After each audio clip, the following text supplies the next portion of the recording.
The devil came to Pennsylvania holding a rifle, but an American lion got back up on his feet and he roared! If you didn't believe in miracles before Saturday, you better be believing right now. I remember once believing in miracles, believing there was a loving force in the universe that could do the impossible, that defeated evil, that even watched over me as a protector. Here's a story.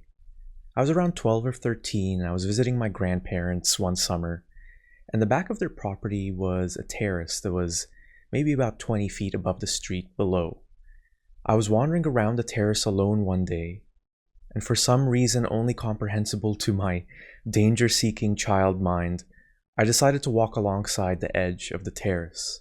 It was covered in loose branches and rocks, so sure enough, surprise, surprise, I lost my balance trying to step over something, and for this one moment, my heart froze and my stomach sank as I realized I was about to fall over the edge, and this terrifying question flashed through my mind. Am I about to die? But then something happened that I couldn't explain.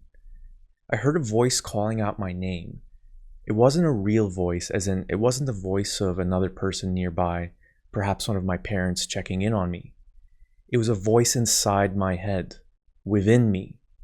The voice only said my name, but I felt it was a loving energy, a comforting energy. Perhaps the voice of God telling me everything was going to be okay. Just as suddenly as I heard that voice, I suddenly found my balance. Like some sort of force nudged me back to safety, and I fell on my knees on the terrace. In retrospect, at that height, worst case scenario was likely a broken leg or arm maybe, but at the time, I felt this immense gratitude, this feeling that I had narrowly escaped death, but also that I wasn't supposed to die that day. That I was meant to keep living for reasons I didn't quite comprehend. So what does this story of my personal miracle of sorts have to do with the recent assassination attempt on former US President Donald Trump? Before we get to that, a quick recap for those who might have missed it.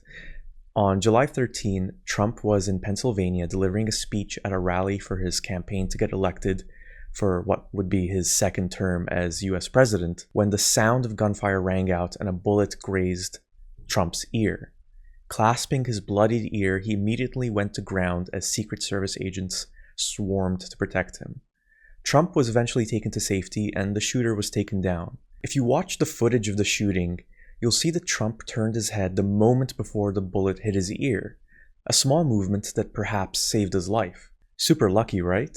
Well, as you saw from the clips at the beginning of this video, some of Trump's supporters believe something, or should I say someone, else was at work. You don't get slight grazes to the ear. I mean, that is divine intervention, that he was not, mortally wounded. Fate stepped in, God, the hand of God, call it whatever you like. Evil came for the man we admire and love. I thank God that his hand was on President Trump. And we thank him for protecting our next president, Donald J. Trump. Beyond politicians, church leaders, and others have also chimed in.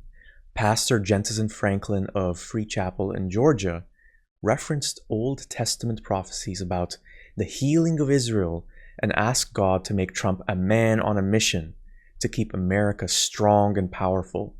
You preserved Trump's life, and you don't preserve anything you don't have a purpose for, Franklin said in a pre-recorded prayer that was shared during service Sunday morning soon after.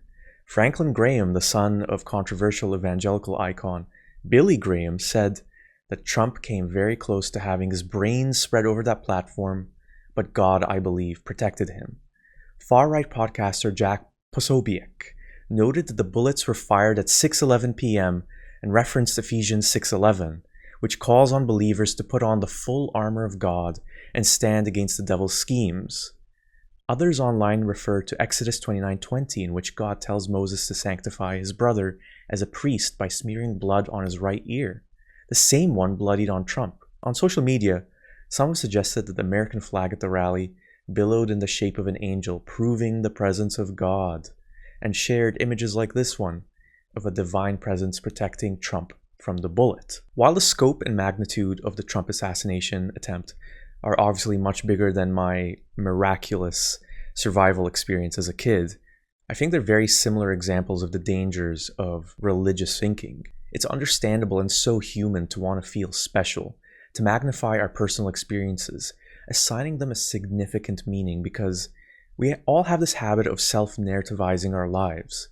And when it comes to faith in God, whether through an organized religion like Christianity or Islam, or a more general abstract faith in a loving force in the universe, we have a habit of believing this powerful God or loving force is taking care of us, has a plan for us, whether that's for us specifically as individuals or as part of some greater cosmic battle between good and evil. And this battle between good and evil is how Trump and many of his Christian supporters are framing this event. Consider, for example, this tweet from YouTuber boxer Logan Paul to his 4.6 million followers. If it isn't apparent enough who God wants to win, when you try and kill God's angels and saviors of the world, it just makes them bigger. Good beats evil every time. Hashtag Trump 2024. After his near-death experience, even Trump seems to have been swayed by this kind of rhetoric, and he's embraced the talk of miraculous divine intervention, according to the Washington Post. Trump has never been particularly religious and rarely attends church or reads the Bible, people close to him say, but in recent days, several people in his orbit have said they were surprised how often he was raising the word God. And on Truth Social, the Trump-owned social media platform, Trump wrote, "It was God alone who prevented the unthinkable from happening.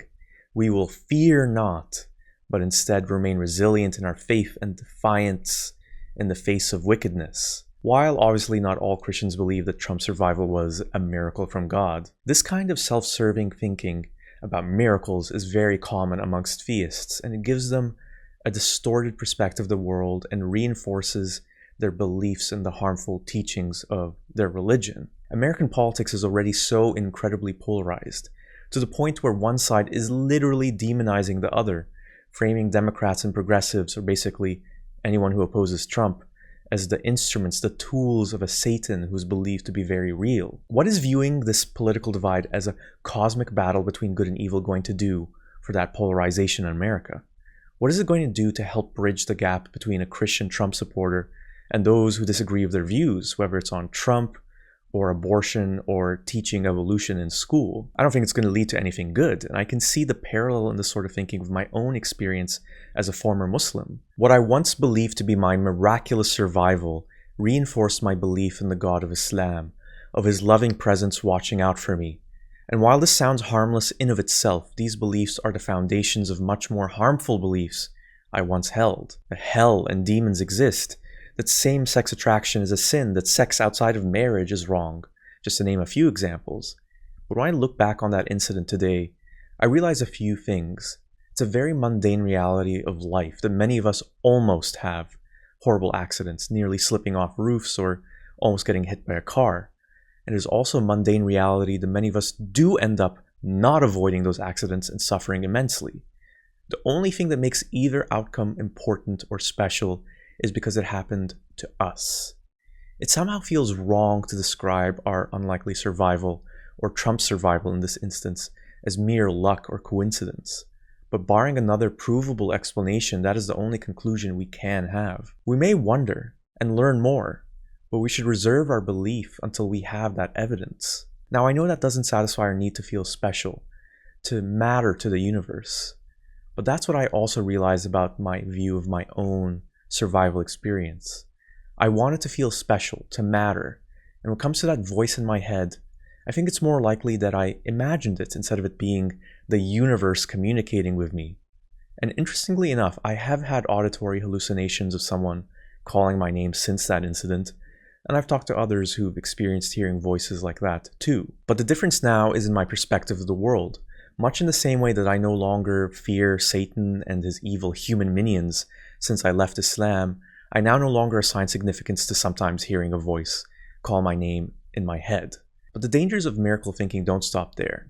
Consider how you must then view those who don't receive God's favorable divine intervention. For every rare church that survives a tornado intact while the town around it is destroyed, there are numerous places of worship that get flattened by other natural disasters, sometimes with worshippers still inside. For every child who beats cancer due to God's answer to their parents' prayers, there are countless parents who don't get their prayers answered and who must watch their children die. How does a believer view those mourning parents? Are they somehow unworthy? Or does God just have a worse plan for them? Will their reward just be delayed until heaven? Maybe they'll enjoy a better reward in heaven than those who were miraculously saved on earth. I bring this up because we have to remember that someone attending the rally actually got killed by Trump's would-be assassin, Corey Comparator, a 50-year-old man who died shielding his family from the gunfire. Now, was that God's plan for him? That's what some Christians will say, but what a poor comfort that will be for his wife and children when others will go on and on about the saving of Trump, that God wasn't done with Trump yet. I suppose it follows then that God was done with Comparator, even if his wife and daughters were not. But hey, as Christians are fond of saying in terms of rationalizing those ugly consequences of how they view the world, God works in mysterious ways. God knows best. And that's all from me. If you enjoyed this video, please like it and subscribe if you haven't already. And as a bonus to this video, if you're eager to hear my Trump assassination conspiracy theory that will absolutely blow your mind and that you won't find anywhere else on the internet, you can check it out on my Patreon. Okay, I'm just kidding. You won't find any Trump stuff in my Patreon, but if you want to support my work on this channel, please do check it out. And I'll be back with another video very soon.